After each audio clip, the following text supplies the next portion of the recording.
वो एक मंगलवार की रात थी। राकेश काम से घर जा रहा था। वो अपनी फैमिली के साथ 1 महीना पहले ही यहाँ शिफ्ट हुआ था अपने नए काम के सिलसिले में, और इसलिए वो इस जगह से बहुत अच्छी तरह वाकिफ नहीं था। चूंकि वो जनवरी का महीना चल रहा था, इसीलिए रात जल्द हो जाती थी। जब वो ऑफिस से निकला तो रात हो चुकी थी, इसलिए वो रास्तों को ठीक से पहचान नहीं पा रहा था। उसने जीपीएस की मदद के बिना अपना रास्ता ढूंढने का फैसला किया था, क्योंकि उसे लगता था कि आदमी जीपीएस के सहारे कभी भी रास्तों का अंदाजा लगाना नहीं सीख सकता। वो अपने घर को खोजने के लिए सड़क के संकेतों को देखता हुआ आगे बढ़ रहा था, पर अब वो थोड़ा थोड़ा हताश हो रहा था, क्योंकि उसे दिशा भ्रम हो रहा था। उसने अपना फोन निकाला और उस पर गूगल मैप्स खोलने ही वाला था कि कुछ ही दूर पर उसे आग की लपटें दिखाई दी। वो ये जानने के लिए उत्सुक हो गया कि क्या चल रहा था वहां। उसने सीधे आग की दिशा में जाने का फैसला किया। उस दिशा में जाने पर वो एक घर के नजदीक पहुंचा जिसमें आग लगी थी। उसे देखते ही उसका दिल डूबने लगा। उसने घर से कुछ दूर अपनी गाड़ी रोकी और नीचे उतरकर घर की ओर भागा। एक औरत घर के सामने लॉन पर थी। उसके कपड़े लगभग जले हुए थे, बाल बिखरे हुए थे और चेहरा कालिख में ढका हुआ था। क्या हो गया? घर में आग कैसे लगी? मेरा बच्चा और पति वो बाहर नहीं आ पाए हैं, कृपया उनकी मदद करो। तो आपने फायर टेंडर को फोन कर दिया क्या? ठीक है, लेकिन आप घबराइए मत, मैं देखता हूँ। राकेश को नहीं पता था कि उसका साहस था, हीनता थी कि नॉर्मल फीलिंग, जिसके कारण वो दरवाजे की तरफ तेज भागा अंदर जाने के लिए। कोई है यहाँ कोई है क्या? धुआं छत पर टंगा हुआ था और सीढ़ियों के रास्ते होता हुआ धुआं ऊपर की तरफ जा रहा था। उसने अपना स्वेटर उतार दिया और उसे अपने मुंह पर रख लिया। फर्श पर जगह जगह गंदगी फैली हुई थी, जैसे कोई जल्दी में निकल कर गया हो। पता नहीं ये औरत यहाँ से निकलने से पहले कितनी देर तक फंसी रही होगी। किचन में एक टेबल लगी हुई थी और आधा खाया हुआ खाना जमीन पर गिरा हुआ था। जहां तक राकेश देख सकता था सभी रूम खाली थे, पर अब उसकी आंखें जलने लगी थी। क्या अंदर कोई है? वो सामने के दरवाजे के लिए जाने से पहले एक आखिरी बार चिल्लाया। तभी ऊपर से एक बच्चे की हल्की सी चीख सुनाई दी। ये तो किसी बच्चे की आवाज लगती है। लगता है उस औरत ने जिस बच्चे के बारे में बताया था ये वही है। अगले कुछ पल राकेश को बिल्कुल साइलेंट लग रहे थे। धुएं से उसकी आंखों में पानी आ रहा था और ऐसा दर्द हो रहा था जैसे किसी ने स्प्रे डाल दिया हो। जैसे तैसे राकेश ऊपर पहुंचा। ऊपर एक कमरा था जिसमें आग लगी हुई थी। ऊपर बहुत ज्यादा धुआं हो रहा था। उसकी सांस जैसे रुक सी रही थी। कोई है यहाँ? बताओ, घबराओ नहीं। अगर कोई यहाँ है तो मैं तुम्हें यहाँ से निकालने आया हूँ।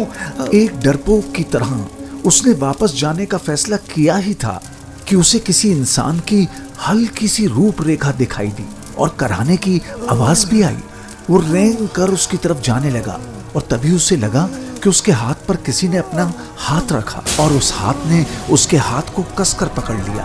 और फिर अगले ही पल उसे अपनी गर्दन पर किसी की सांसों का एहसास हुआ। वो पलटा तो एक चेहरा किसी आदमी का था, वो भी ठीक उसके मुंह के बिल्कुल सामने।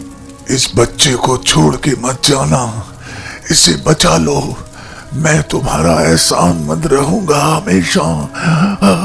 और तभी एक धुएं का गुबार राकेश के सामने आ गया और जब वो छटा तो वो चेहरा गायब था। बच्चे मैं तुम्हें यहाँ से निकाल लूंगा, भरोसा रखो, परेशान मत हो।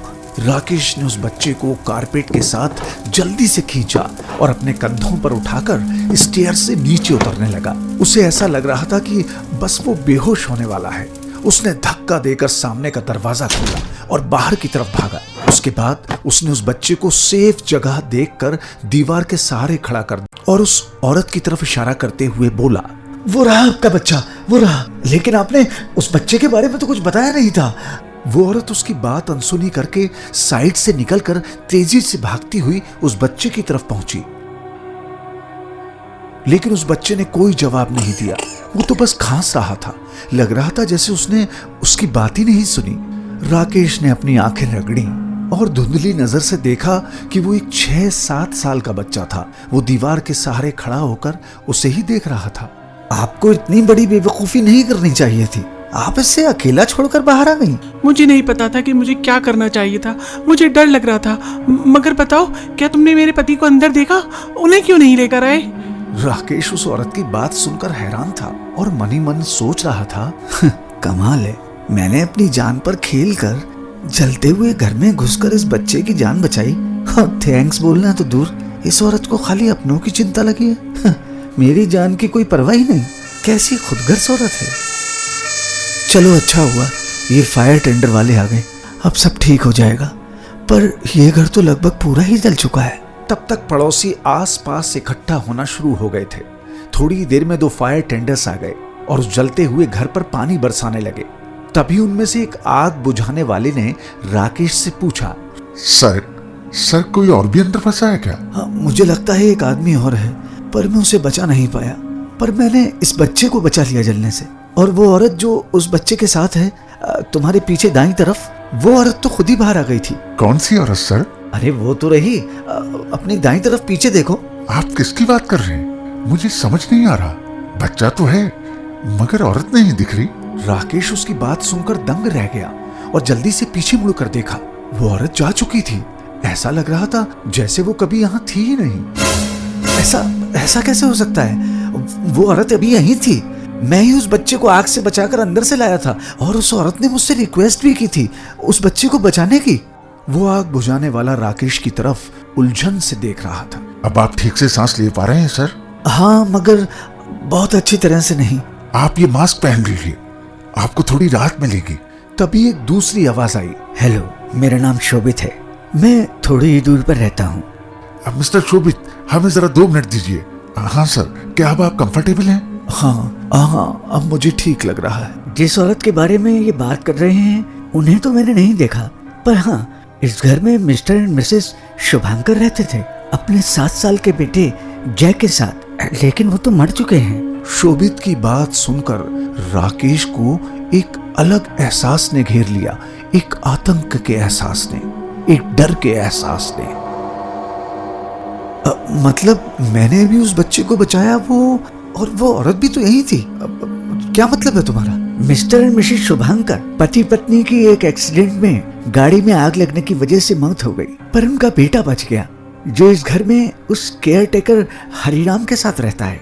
बहुत ही हंसती खेलती फैमिली थी उनकी, मगर न जाने किसकी नजर लग गई। मियाँ बीवी को तो काल ने समय से पहले ही निगल लिया और बच्चे को अनाथ कर दिया। राकेश के कानों को उसके शब्द अविश्वसनीय लग रहे थे और उसे ये सब कुछ काल्पनिक सा लग रहा था, मानो किसी फिल्म का सीन देख रहा हो। तो क्या वो आदमी और औरत? और तभी एक और आवाज आई, अरे राम, ये क्या हो गया? क्या हो गया यहाँ पर? हे भगवान, वो बच्चा, ये आग कैसे लगी? अरे हरिराम, तुम कहाँ चले गए थे? जय को छोड़कर घर में आग लग गई थी, पता है? अगर कुछ हो जाता तो अपने मरे हुए मालिक और मालकिन को क्या जवाब देते? मरे हुए मालिक मालकिन? शोभित की बात सुनकर राकेश को ऐसा लग रहा था कि खून उसके जिस्म से बहना बंद हो गया है। ये माँ बाप का उस अपने बच्चे के प्रति सच्चा प्यार ही था जो राकेश को इस घर तक खींच कर ले आया था। अगर राकेश यहाँ ना आता तो शायद जय भी आज आग में जलकर मर चुका होता। सच कहते हैं, माता पिता का प्यार हमेशा साथ रहता है।